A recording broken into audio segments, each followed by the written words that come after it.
حضرت عبداللہ بن مسعود رضی اللہ تعالیٰ عنہ نے فرمایا، سود لینے والا، دینے والا، سود لکھنے والا، بشرطے کہ وہ جانتے بوجھتے ہوں، اور حسن کی خاطر رنگ بھرنے والی، بھروانے والی، زکوٰۃ سے انکار کرنے والا، اور مہاجر بن جانے کے بعد دوبارہ بادیہ کو لوٹ جانے والا، یہ سب اشخاص حضرت محمد صلی اللہ علیہ وآلہ وسلم کی زبانی قیامت کے دن ملعون ہوں گے۔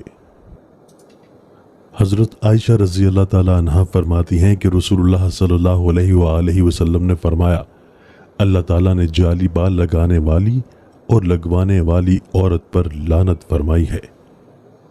حضرت عبداللہ بن مسعود رضی اللہ تعالیٰ عنہ سے روایت ہے کہ اللہ کے نبی صلی اللہ علیہ وآلہ وسلم 10 کاموں کو ناپسند فرماتے تھے: مردوں کا خلوق لگانا، سفید بالوں کو سیاہ کرنا، تہبند ٹخنوں سے نیچے لٹکانا، مردوں کے لیے سونے کی انگوٹھی پہننا، شطرنج کھیلنا، نامناسب مقام پر عورت کا اظہار زینت کرنا، موضوعات وغیرہ کے علاوہ دم کرنا، تمیمے لٹکانا، منی غلط مقام پر ضائع کرنا، اور چھوٹے بچے میں خرابی ڈالنا۔